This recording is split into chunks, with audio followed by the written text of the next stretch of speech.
நிதிஷே பார்த்து பத்திரமா இருப்பா. ஏன் ஏன்னா அவ்வளோதான், ஐபிஎல் முடிஞ்சு இதுக்கு மேலே ஒன்றுமே கிடையாது. ஒரு வாரம் தான் வேர்ல்டு கப் பிடிச்சி இழுத்துட்டு வரும். வேர்ல்டு கப் ஒரு வாரம் ரெஸ்ட் கொடுங்கடா. காவியா நினச்சி கொஞ்ச நாள் எங்கேயாவது போயிட்டு நான் அவ்வளோதான் முடிஞ்சு எனக்கு வாழ்க்கையே போகிறேன். சரி உட்காருங்க, ஏன்னா? வீடியோ இருக்கு ஏண்டா? உட்கார வச்சிருக்கேன். ஐபிஎல் ஃபைனலே முடிஞ்சிச்சு, அப்புறம் என்னடா திரும்ப வீடியோ? ஃபைனலை முடிக்கிறதுக்கு என்னவோ 1 hour தான் ஆச்சு. அந்த க்ளோசிங் செரிமனி பண்றதுக்கு கேகேஆர் பண்ண அலம்புல இருக்கு 1.5 மணி நேரம் எடுத்துக்கிட்டாங்க. ஜெயிச்சவங்க கொண்டாடலாம்டா, ஃபைனல் ஜெயிச்சவங்க கொண்டாடலாம். புரியுது, அண்டர்ஸ்டாண்டபிள். அதுக்குள்ள போவேனா போகாம இருக்க முடியலையே, அதை இழுத்தாதான் என் மனசு கொஞ்சம் ஓகே. இந்த ஐபிஎல் 2024 அவார்டு வின்னர்ஸ் இருக்காங்கல்ல, பெஸ்ட் பிளேயர், எமர்ஜிங் பிளேயர், அதிக 6 யாரு, அதிக 4 யாரு, அதெல்லாம் தெரிஞ்சுக்கலாம். ஓ, அந்த விஷயத்துக்குள்ள வரேன். அந்த வீடியோ தான் இந்த வீடியோ. வீடியோல இந்த வீடியோவா போடுறாங்க, பரவாயில்ல. நிறைய பேர் தெரிஞ்சுக்கணும்னு ஆசைப்படுற ஒரு விஷயம். ஓகே ஓகே, ஆமாம். ஏன்னா இந்த ஐபிஎல் பொறுத்த வரைக்கும் யாரெல்லாம் என்னென்ன பண்ணா அந்த ஐபிஎல் நடந்த சுவாரஸ்யமான மூமெண்ட்ன்ற மாதிரிலாம். ஆனா வீடியோக்குள்ள போறதுக்கு முன்னாடி ஒரு டிஸ்க்ளைமர் கொடுத்துட்றேன். சென்னை சூப்பர் கிங்ஸுக்கு ஒரு அவார்டு கூட கிடையாது இந்த சீசன். ஐயோ சொல்லிடுறேன். நான் இப்போ சரி இப்போ சொல்லிட்டல, வீடியோக்குள்ள போயிடலாமா?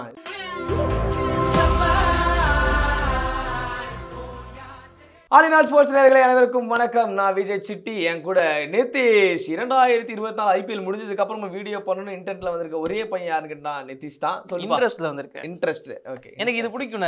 அதாவது ஒரு சீசன் முடிஞ்சதுக்கு அப்புறமா, ஒரு போட்டி முடிஞ்சதுக்கு அப்புறமா அதை கொடுப்பாங்களா அவார்ட்ஸ், அது யாரு வாங்குறாங்க, நாம ப்ரெடிக்ட் பண்ண பிளேயருக்கு அது கிடைக்குதா? முன்னாடியே வந்து அப்படி சொல்லணும், சிஎஸ்கேக்கு எந்த அவார்டு கிடையாதுன்னு சொன்னதுக்கு அப்புறம் இல்லைன்னு ஆட்டையிடும். இல்லை, அதான் நீங்கள் எக்ஸ்பெக்ட் பண்ணிட்டே இருப்பீங்க, அப்புறம் கேட்பீங்க. அந்த எக்ஸ்பெக்டேஷன் எதுக்கு இருக்க வேண்டாமே, ஃபேன்ஸுக்கும் இருக்க வேண்டாமே அப்படிங்கிறதுக்காக சொல்லிட்டேன். சரி, ஃபர்ஸ்ட் போயிடுறான். உங்களுக்கு பிடிச்ச பிளேயரு. ஸோ இப்போ சொன்னீங்கன்னா நீங்கள் வந்து குஷி ஆகிடுவீங்க. டெல்லி கேபிட்டல்ஸில் ஓப்பனராக வந்து கலக்கியிருந்த ஃப்ரெசர் மெக்கர். ஆஹா, மெக்கருக்கு என்ன அவார்டு கிடைச்சிருக்குன்னு நினைக்கிறீங்க? என்ன அவார்டு? அவர் ஆடின ஆட்டத்துக்குலாம் வந்து நீ பெஸ்ட் ஸ்ட்ரைக் ரேட் தான். Exactly, striker of the year அவர் தான், டவுட்டே கிடையாது. சூப்பர். அடிச்ச அடியை பார்த்து வேர்ல்டு கப்ல ஆஸ்திரேலியன் ஸ்குவாட் எடுக்கலாமா வேணாமான்னு யோசிச்சு ஒரு ஸ்குவாட் எடுத்துட்டு அதுக்கப்புறம் இன்னொரு மேட்ச் அடிச்சு எடு அப்படின்னு சொல்லிட்டு எடுத்துட்டாங்க. ரிசர்வ் பிளேயரா வச்சிருக்காங்க. நீங்க வேணா பாருங்க, டேவிட் வார்னர் 2 மேட்ச் சொதப்பனா தம்பி வாட்டர் பாட்டில் அவ்வளவு நடக்க போகுது. வார்னர் இப்ப யோசிக்க ஆரம்பிச்சாரு, வாட்டர் பாட்டில் எப்படி தூக்கணுமா அப்படின்னு சொல்லி அப்படி கூட தூக்கலாம் ஆயிடுச்சு. ஸோ டிசர்விங் தான் personality. Okay, super, good batting. இதே மாதிரி இன்னொரு யங்ஸ்டர் இருக்காரு, emerging player of the season. எந்த யங்ஸ்டர் கிடைச்சிருக்கும்? ஏன்னா சாய் சுதர்ஷன் நிறைய பேர் போட்டி போட்டுட்டு இருந்தாங்க. யாருக்கு கிடைச்சிருக்கும்னு நினைக்கிறீங்க? அது உங்க டீம் தான். இல்ல, அந்த பேரை கூட சொல்லக்கூடாதான் நினைக்கிறேன். அதனால சொல்லக்கூடாது, நான் எவ்வளவு கண்ட்ரோல் பண்ணிட்டு இருக்கேன். நிதிஷ்குமார் ரெட்டி எஸ் ரொம்ப எமர்ஜிங் பிளேயர் தான், அது மறக்க வேணாம். ஒரு சில மேட்சஸ்லாம் ரொம்ப குரூஷியலான மேட்சஸ்லாம் அவர் ஆடினாரு. ஆனா இதுவும் குரூஷியலான மேட்ச் தான். இதுல கொஞ்சம் ஆடு இருக்கலாம். ஃபைனல்ல கோட்டை விட்டாங்க. ஹெட்டி அபிஷேக் கிட்ட தான் நீங்க போய் கேட்கணும். அவனுங்கெல்லாம் ரிலீஸ் பண்ணிட்டோம். நாங்க கை கொடுக்க வந்த டீம் எடுத்து தூக்கி வச்சு நீங்க போலியா, அடுத்த ஆக்ஷன்ல பார்க்கலாம் சொல்லி அனுப்பிச்சுட்டாங்க. சரி, okay. Nitish Kumar Reddy emerging player, ஒரு ஆல்ரவுண்டரா நல்ல பெர்ஃபார்மன்ஸ் கொடுத்ததுனால அவருக்கு அந்த அவார்டு கிடைச்சிருக்கு. இன்னொரு யங்ஸ்டர்ஸ் உங்க டீம்ல இருந்தே சொல்லிடலாம், அபிஷேக் சர்மா. ஆமாப்பா, ஏன்னா அதிகமான 6 அடிச்ச பிளேயர் அப்படின்னு சொன்னா அபிஷேக் சர்மா தான்.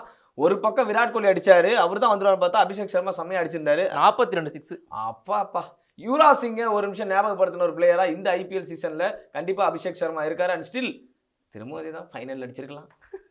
அப்படியா? அப்ப திரும்ப டைம் சொல்லிடுங்க. அவரோட பார்ட்னர் ஒரு அவார்டு வாங்கியிருக்காரு, அதிக 4 அடிச்ச பிளேயர் இந்த சீசன். ஆனா அதுல என்ன கொடுமைனா 4 டக் அவுட். 4 டக் அவுட்ல எத்தனை 4 அடிச்சிருப்பாரு பாரு. ஆனா பாரு, எல்லா ஃபைனல்ல சொல்லிட்டீங்களா போட. ஓகே, டிராவிஸ் ஹெட்டுமே ஒரு செமையான ஓப்பனரா இருந்தாரு. இந்த பேரு செம பேரு. ஓகே, அடுத்து best catch of the season.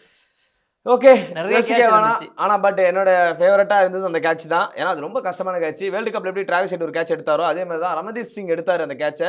மறக்காதீங்க, டபார்னு எடுப்பாரு. அந்த கேட்ச் அவ்வளவு ஈஸியான கேட்சே கிடையாதுங்க. நீங்க முன்னாடி ஒரு கேட்சை நீங்க தடுமாறி பிடிப்பீங்க.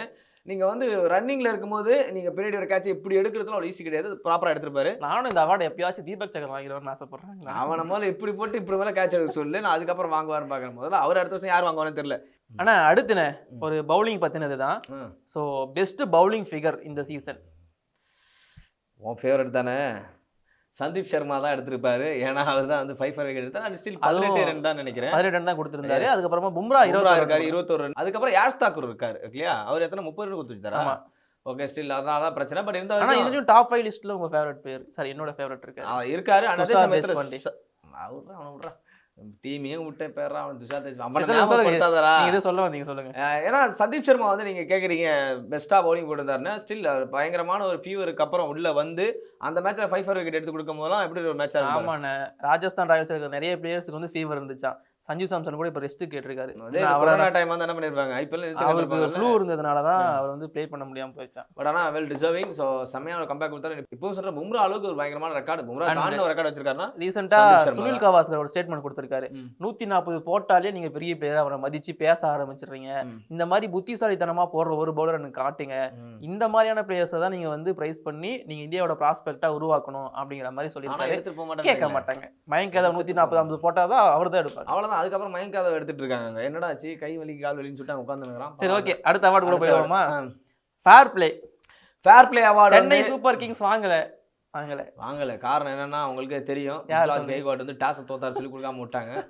ஃபேர் பிளே அவார்டு வந்து எப்பயுமே சைலண்டா இருங்கன்னு சொல்லுவார்ல சிம்பிள், பேட் கமெண்ட்ஸ் அவங்க டீமுக்கு தான் கிடைச்சிருக்கு நான் சொல்லுவேன். ஏன்னா வந்து எந்த விஷயமும் அவங்க பண்ணல, அவங்க மட்டும் அமைதியாக இருந்தாங்க, அமைதியாக வாங்கினாங்க. அந்த ஃபேர் பிளே அவார்டு சொல்லிட்டு இந்த டீம் எங்கே இருக்குன்னு தேடிட்டு இருந்தேன். அவர் தான் யார் தெரியல உனக்கு அப்படின்னு. அன்னியன் விக்ரம் சார் கூட 3 வருஷன்ல தான் இருந்தார். ஆனால் 30 வருஷம் கொடுத்த விராட் கோலி 10வது இடத்துல இருந்தார்.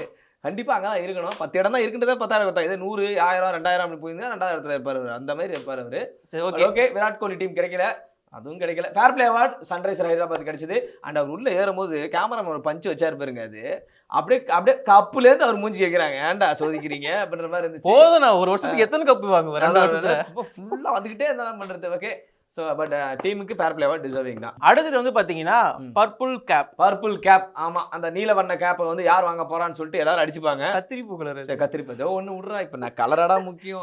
சொல்லு, கத்திரிப்பு. ஆமாம், அந்த கத்திரிப்பு கலர் கேப்பை யார் வாங்குறான்னு எல்லாம் அடிச்சுப்பாங்க. ஒரு டைம்ல ஃபுல்லா லக்னோ ஃபுல்லா அந்த கேப்பை வச்சிருந்தாங்க. அதுக்கப்புறம் கலரை மாற்றி விட்டானுங்க. ஆனால் அதுக்கு இன்னொன்றுக்கு அதுக்கு வர அண்ட் ஸ்டில். ஆனால் பர்பிள் கேப்பை இந்த வருஷம் வந்து ஹர்ஷல் பட்டேல் வாங்கினாரு. ஃபர்ஸ்ட் மேட்ச் ஸ்டார்ட் பண்றப்பலாம் வராயில போடுங்க, ஹர்ஷல் பட்டேல் இல்ல, பர்பிள் பட்டேல்னு சொல்லி. பர்பிள் பட்டேல் சார், உன் ஸ்டைல சொல்றப்ப பர்பிள் பட்டேல். அவ்வளவுதான். மேட்ச் ஆரம்பிக்கும் போது, சீசன் ஆரம்பிக்கும் போது விக்கெட்டை ஸ்லோவாக தான் ஸ்டார்ட் பண்ணாரு. அதுக்கப்புறம் டப்பன்னு ஒரு விக்கெட் வந்துட்டே இருந்துச்சு. நோட்டீஸ் தட் ஹர்ஷல் பட்டேல் 2வது முறையாக பர்பிள் கேப் வாங்குறாரு. அது மட்டும் இல்லாமல் ஐபிஎல்ல 2வது முறையாக பர்பிள் கேப் வாங்குறாரு. 3வது பிளேயர் இவர் தான். அப்போ 2 பேர் யாரா அப்படின்னு சொல்லிங்களா யோசிப்பீங்க. முதல் இடத்துல இருக்குது சென்னை சூப்பர் கிங்கோட ஆஸ்தான பவுலர் அந்த Bravo.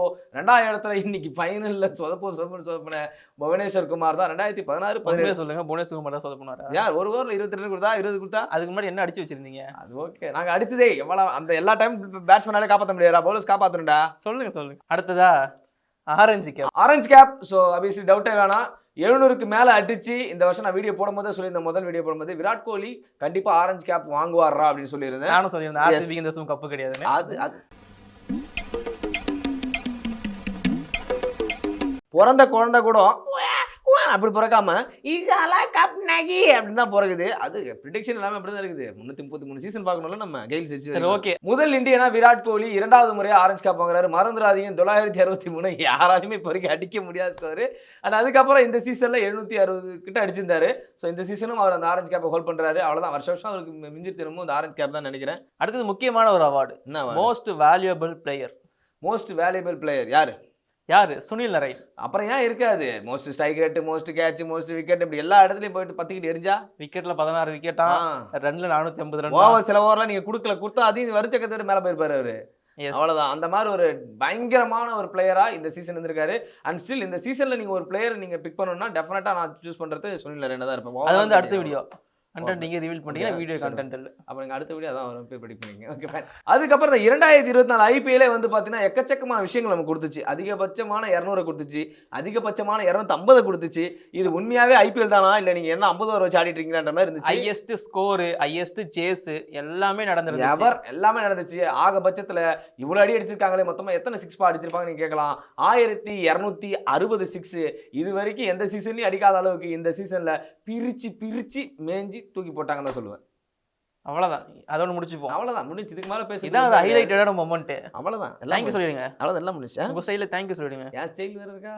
Okay dear fans and subscribers, ரொம்ப அந்த கடைசி ஆக்ஷன் மட்டும் தான். ஓகே, நன்றி. ஓகே மக்களே, தொடர்ந்து வீடியோக்கு சப்போர்ட் பண்ணுங்க, பார்க்கலாம்.